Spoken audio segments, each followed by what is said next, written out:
A Constituição do Brasil estabelece que a liberdade de crença é inviolável. A lei considera crime a prática de discriminação contra religiões. O Estado brasileiro é laico, isso quer dizer que ele não abraça uma religião oficial e deve se manter imparcial. Nós estamos conversando sobre esses tempos de intolerância religiosa. O programa do Tomás, o primeiro é sobre ódio. O ódio está dentro de nós, ele não está só no outro, no comportamento do outro. E eu acho que a ideia, Luciana, eu gostaria que você até começasse sobre isso, porque a gente fingir que a gente não tem ódio é mentira, e eu acho que a gente tem que começar a reconhecer alguma coisa nossa, eu não sei, porque a gente não pode atirar só a pedra. Eu queria que você levasse um pouco a gente. Na verdade, Vera, eu até vim agora dos Estados Unidos, estava estudando exatamente esse tema lá agora também, estudando o discurso de ódio. E eu acho assim, não dá para falar de discurso de ódio sem falar das redes sociais nesse momento. Então eu queria que um dos convidados, até o Ivani poderia falar sobre isso, como é que está lidando agora, tudo que a gente já viveu de intolerância e preconceito, né? Como a gente está lidando agora nas redes sociais com essa intolerância e esse preconceito, o discurso de ódio? Piorou? Muito. Mas é um detalhe importante observar o seguinte, o Estado brasileiro, ou ele fez a perseguição, no caso dos cultos afro-brasileiros, desde a República, isso é um dado interessante, fez uma religião. Era proibido pela polícia, Se tem uma religião que foi marcadamente o Estado que fez essa repressão direta, foi o Candomblé. E a Umbanda depois, na República. Inclusive o período de Getúlio Vargas é o período mais duro para as religiões, parece uma contradição.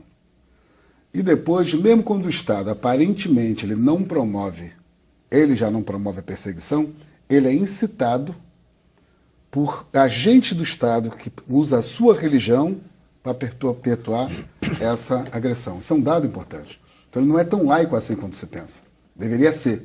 Você vê o caso do juiz, que declarou numa sentença, né, que ele, quando foi citado a sentença, dizendo que o candomblé e a umbanda não era religião. Como é que o juiz pode dizer isso num Estado laico? E a outra coisa é a internet. Inclusive, não só os muçulmanos, se você vê os dados dos muçulmanos, que cresce é pela internet. Não é? Tem agressão física, mas ela é muito pequena. O que cresce? A perseguição aos muçulmanos. A questão do racismo cresce muito mais ainda em proporção maior, por causa do anonimato.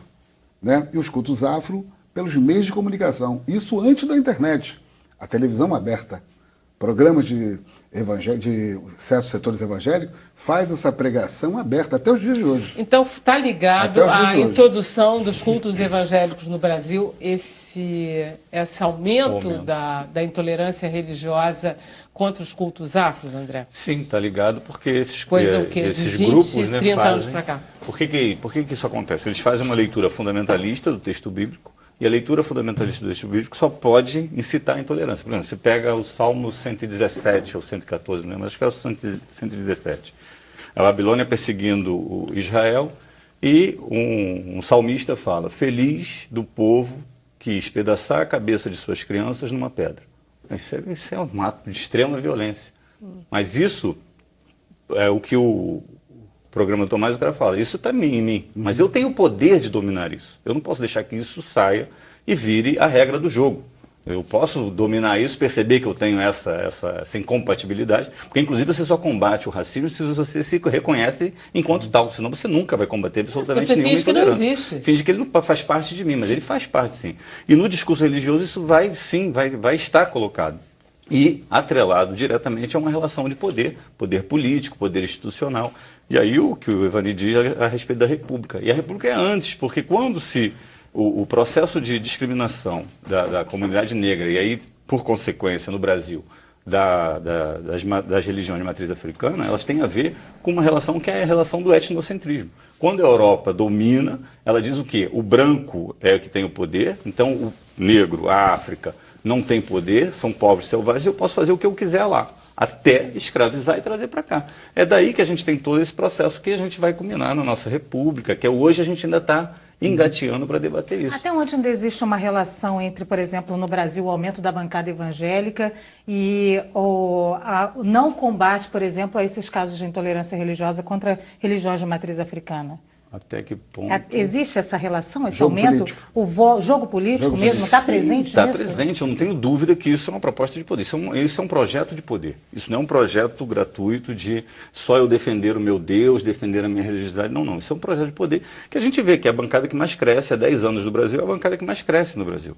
E esse discurso, qualquer discurso, seja ele de intolerância ou seja ele conservador ao extremo ou neonazista, ele tem espaço na sociedade e você garante seu espaço e faz o parlamento, consegue fazer. Hoje a segunda, se não é a segunda, já está quase sendo a maior bancada do pentecostalismo, da bancada evangélica dentro da igreja, dentro do parlamento brasileiro. A gente conhecia casos de vandalismo, de depredação contra as religiões de origem afro, como a gente está vendo agora? Existia? Existia. Igualzinho, gente. Não conhecia. Hoje você tem uma coisa mais aberta. ver. Hoje você tem, todo mundo fica horrorizado o que acontece no Oriente Médio, todos nós ficamos. Mas tem casas de candomblé sendo queimadas. Eu fui a No Duque de Nordeste, Caxias no com Nordeste, casas queimadas. Sim, não, mas Brasília é muito, é lá perto do poder. E é uma questão que você levanta, que é quase o seguinte: o jogo político, eleitoral, das alianças feitas com as bancadas, com as igrejas evangélicas, pelo voto e eleição da sua bancada, tem sido um impeditivo de acordos políticos que impede o combate à tolerância. O maior exemplo disso está nesse livro. Nós fizemos aqui uma proposta de construir um plano nacional de combate à tolerância religiosa, no segundo governo Lula. Nunca foi, nem o governo cogitou em fazer o plano. São sugestões para o plano, fizemos reuniões e tal. Por que isso? É muito claro. Né? E para mim, inclusive, ficou uma coisa que me chamou a atenção, justamente em 94, Lula candidato a presidente, nós o levamos, grupo de religiosos, na casa de Anitinha. Aí, logo depois, naquela semana, na Folha Universal, sai uma matéria grande com a foto dele, demonizando Lula. E o que me chamou a atenção é que justamente na marcha de 2008, a primeira marcha pela liberdade religiosa, o Bispo Crivella era o candidato que ia ganhar no primeiro turno, depois da caminhada ele não foi nem para o segundo. Em novembro, nós fomos recebidos pelo presidente Lula e fomos entregar a ele a proposta para implementar, ser confeccionado o Plano Nacional, ele recebe um Crivella do lado. Ali minha ficha caiu.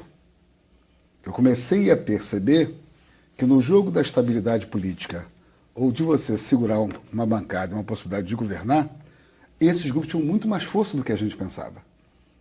Que é o que você está dizendo. Então, às vezes, não anda algumas propostas. Com relação ao LGBT tem tido o mesmo problema, com relação à agenda das mulheres tem tido o mesmo problema. Né? Isso a gente pode falar que é o que dá voto e o que não dá voto? Que é o dá voto e o que não dá voto. Mas mais do que isso, se você fizer um levantamento pelo CIAF das verbas públicas que são mantidas para a Marcha para Jesus, você vai ficar surpresa. É isso que eu quero dizer, ou seja, o dinheiro público não é a marcha como questão cultural, isso é outra coisa. É a agenda conservadora e de ódio que alguns desses grupos defendem. Então, se você observar, tem uma coisa subliminar dentro do jogo do próprio Estado, né, que ele acaba financiando indiretamente esse discurso de ódio. Por outro lado, Ivaninho, quando a gente fala dos evangélicos, a gente não está falando os evangélicos, não, porque você mesmo, dentro da Comissão de Intolerância, você tem lá muitos evangélicos lutando contra isso. É uma minoria de liderança evangélica. Lideranças. Porque às vezes não é nem a sua base, se você observar. Se você ver, você tem uma minoria que falam de uma forma muito mais veemente, publicamente, parece. Você viu agora a fala de uma liderança dessas evangélicas, pela conta de um cheque de 100 mil que apareceu e tal, a fala dele é muito interessante. Quando ele fala, não, mas você não pode dizer que eu sou traficante, porque se o traficante me dá um dinheiro, eu não sou. Olha quanto eu sou traficante. Aí fica uma coisa para mim seguinte, e a ética? Né? Que ética existe por trás disso? E aí quando eu pego uma carta do tráfico na Cidade Alta, né? Soltaram uma carta perseguindo os cultos afro naquela região e falando em nome de Jesus. Claro que eu sei que esta você ainda ética... tem a influência dos cultos evangélicos dentro dos presídios. É isso aí. Porque eu estou dizendo assim, as comunidades também. Não é tem a ver com o dia 21, né? dos cristãos evangélicos na sua totalidade, não é. Nós não podemos generalizar. Mas em compensação de militantes cristãos Você sabe, evangélicos, com publicamente, certeza. como eles se colocam, sim. Agora, o que me chama a atenção é que parte de algumas lideranças importantes, elas não se colocam em momento como esse. Ou seja, porque quando há agressão, alguns deles tentam colocar como se fosse uma coisa individual, como do indivíduo. Não tem a ver com o que eu faço. Né? Então, esta jogada que é feita, como feita agora com relação a Sandra, que foi marretada. Aí o Conselho de Pastores diz o seguinte, não temos representa nada a ver com isso. Como que você não tem nada a ver com isso? Você então não tem uma forma interna de se colocar contra, porque isso é uma máxima... Você tem que desautorizar a tal pastora e você não faz isso. Você não faz. Você diz que não, é uma coisa individual. Entendeu? Não pode ser isso. Ou seja, todos nós temos que ser responsáveis, todos nós, né, por uma atitude. Exemplo, se um sacerdote do candomblé tiver uma atitude, eu publicamente tenho que vir condenar a atitude dele. Eu não posso dizer que isso está correto. Então, o que eu chamo a atenção é que é pelo silêncio dos bons, que é a grande maioria, eu acho que é pior essa minoria, isso, né, Ivania? Que essa minoria acaba se impondo. Não tem um comprometimento dos bons aí? Sim, mas isso que nós temos que provocar. A última vez que eu provoquei isso, quando houve o negócio da Kailane, aí a liderança...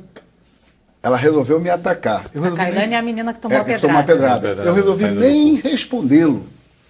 Eu não resolvi respondê-lo. Porque às vezes tem que dar um momento, a religião ela ensina um pouco isso, você tem que ser mais paciente e se você ir na raiva, você acaba incentivando o ódio é a própria ódio. Então tem momento que você não sentimento. tem que responder. Agora, o que nós temos chamado a atenção, por isso que é muito bom, a academia agora, né, está voltada para esse tema, eu acho que aí...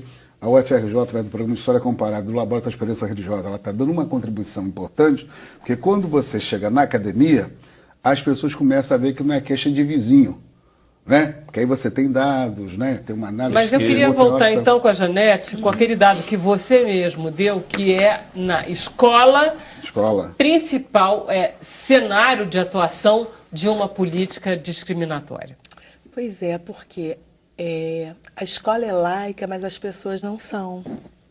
Então, assim, eu costumo dizer que os profissionais, os estudantes, os responsáveis levam a sua fé, sabe, para dentro da escola e nas relações. Então, como é que a gente trabalha para que o respeito a essa diversidade que está na escola, ela prevaleça? Como é que a gente trabalha para que prevaleça o princípio da escola laica?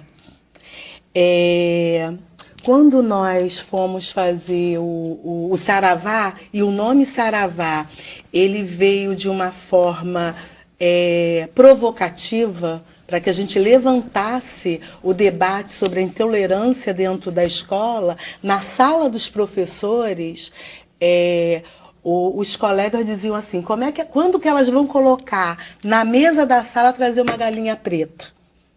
Nesse nível. E assim, era uma coisa tão cruel que ela não era explícita, não era falar conosco e discutir o que era o projeto Saravá. Conceito pra caramba, né? Pois é. E aí, assim, e esse é um problema, porque você não consegue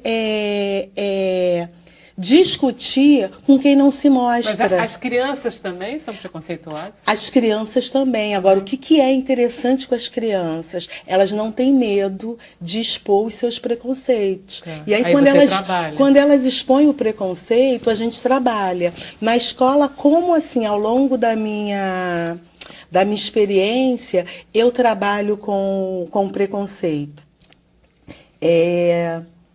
Um pouco depois de 96, 97, eu pedi para os meus estudantes, eu ainda trabalhava, a primeira escola que eu fui trabalhar, que foi uma escola de ensino fundamental ligada à rede FAETEC, lá em Niterói.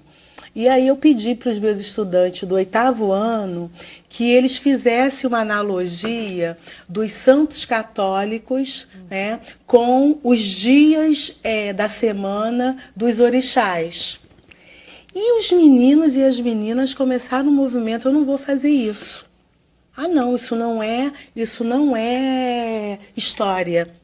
E houve até os responsáveis, foram na escola conversar com a coordenação, e aí começa aquele movimento de cerceamento do trabalho do profissional. Aí houve uma reunião de responsáveis, e esse era um dos temas. Aí eu Nossa, aprendi com o povo do movimento, né? Me lembro que eu entrei em 86 e teve uma comissão de religião, eu era da educação, então aprendi ao longo dessa experiência. E aí, em sala, quando o pessoal achando que ia me botar para baixo, eu falei assim, gente, engraçado, quando eu falo de reforma e contra-reforma, não vem nenhum responsável me questionar. É muito interessante isso, porque eu luto contra o racismo desde os 20 anos. Se eu soubesse que falar em religiosidade, né, era mexer com racismo, eu já tinha feito isso há mais tempo. E foi muito interessante porque ninguém quer ser racista. Era uma época que estava vindo aquela pesquisa da Folha, dizendo que racista é o outro. E sabe o que aconteceu com a turma? Apareceram trabalhos maravilhosos. Inclusive, eles descobriram no chão da escola um babalorixá. E foram entrevistar na sala. E foi assim muito tranquilo, e até hoje, muitos desses estudantes, eles hoje já terminaram, fizeram história, fizeram ciências sociais e outros. Deu uma liberada, né? Não, e até hoje eles lembram disso. Sabe? Falam assim, nossa, como foi importante a gente discutir em sala de aula e sem preconceito. Eu me lembro também de um professor que estava falando sobre descoberta do Brasil. Ele disse, não, porque a história do Brasil, eu disse, história do Brasil? Gente, isso é história de Portugal. Sim, sim. A descoberta do Brasil não pertence à história do Brasil, pertence à história de Portugal. Tomás, participa um pouco aí com o teu ódio, que a gente acabou de botar. Não, eu estava ouvindo aqui. Eu tenho até uma pergunta para fazer sobre o dia 21. Por que é o dia 21, né? O dia 21, que é o dia, o Ivani lembrou aqui no intervalo do programa, que o dia 21 é o dia, ficou marcado, esse dia foi escolhido em função de ter sido o dia em que a mãe Gilda, de uma casa lá de Salvador, você lembra o nome da casa? É Ogum, Abassá de Ogum. Isso, casa, exatamente. E ela foi agredida por, enfim, evangélicos que foram lá e já assediavam muito o terreiro deles, a casa deles. Primeiro saiu a foto dela na Folha Universal. Exatamente, a Folha Universal, que é o jornal de uma igreja uma campanha contra a casa dela. Neopentecostal. E aí começou, depois dessa publicação, que eu não me lembro, falava de macumba, de macumbeira, charlatã, macumbeira, não sei o quê, e aí foram na casa dela, fizeram uma manifestação na porta da casa do terreiro e bateram nela com uma Bíblia. Ela foi agredida com uma Bíblia. Então é um nível de estupidez que não dá para mensurar. Então, nesse dia ela ficou doente, teve um AVC nesse dia e não sobreviveu, morreu uns dias depois. A gente teve, na primeira temporada, a gente gravou com a filha dela, que é a mãe, a Jaciara, que hoje coordena lá a casa, e uma graça, um amor de pessoa. Deu uma entrevista muito linda que tá no ar aí na primeira temporada, os episódios estão no ar na TV Brasil e disponíveis no site do programa. E então é isso, o programa me deu a oportunidade de visitar muitos lugares muito interessantes no Brasil inteiro, casas das mais distintas tradições e vertentes. Então isso foi uma honra. E as pessoas falavam sobre o ódio, de que elas eram vítimas e tal? A gente pôde ver, assim, enfim, isso é uma marca bem constante nos grupos e nos representantes, nas lideranças das religiões afro-brasileiras, que a gente viu e conheceu e visitou e conversou ao longo desses 3 anos que a gente faz o programa. Tomás, a inserção televisiva também das religiões, ela é muito desigual também, né? Hoje a gente tem muitas emissoras comerciais com programas evangélicos, tem emissoras católicas, mas a gente quase não tem nenhuma inserção de outras religiões na televisão brasileira, que fomenta a ignorância também. São espaços pagos, não são, Luciana? São espaços pagos, são espaços pagos. E, enfim, até a Igreja Católica tem emissoras dela também, né? Mas a gente não tem esse trabalho, e o seu programa não. O seu programa dá espaço para todas as religiões igualmente, não é isso? Sem dúvida. Nesse sentido, a TV Brasil precisa ser realmente... Esse espaço precisa ser preservado. Foi uma conquista da sociedade. Nós somos os produtores desse programa, mas esse espaço foi uma disputa e uma conquista da sociedade brasileira. Então, nós temos a honra de cumprir esse papel e tentamos fazer isso da forma mais sutil e delicada e equilibrada possível, né? Então, de fato, acho que isso tem a ver, essa hegemonia de uma tradição cristã, católica, evangélica, enfim, nos meios de comunicação. Também com a concessão pública, vê bem, a televisão é uma concessão pública. Nós estamos reivindicando há anos uma concessão. Por que não nos dê? Pelo menos direito nós nos defendermos. Aí não pode. E não só dá, né? Pautar que a concessão... Se a Igreja Católica tem a concessão, o outro evangélico, por que nos deu uma concessão? Então nós estamos, o Brasil todo, o pessoal já pensou nisso, para pelo menos a gente fazer uma televisão voltada para aquilo que nos interessa fazer. E um detalhe, você não vê na juventude matriz africana uma agressão pública a ninguém. Você nunca viu isso. Mas seja na sua fala, porque elas não são religiões proselitistas. Você viu isso? Não são proselitistas. Elas são de acolher. Quando dá-se o doce de Corme Damião na Umbanda, tu não pergunta o menino se ele é evangélico e tal.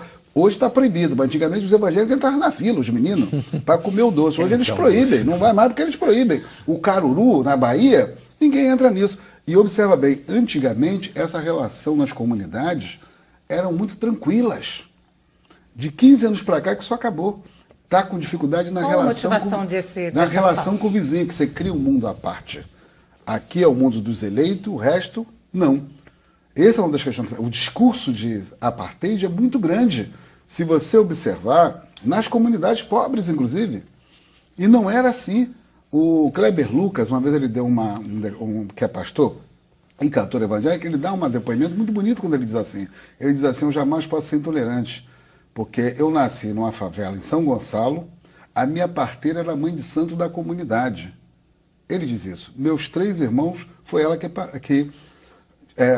parou os 2. E depois, quando faltava comida na minha casa, ela chamava a minha mãe, chamava os 3 e nós comíamos juntos. Então a minha avó era batista, a avó dele, eu tinha que tomar a benção a minha avó na entrada da comunidade e esta mãe de santo depois. Era muito comum isso nas comunidades. E é uma pena que a gente perca isso. Hoje você perdeu isso. Eu vou pedir desculpas, eu vou direto na volta falar só com vocês dois.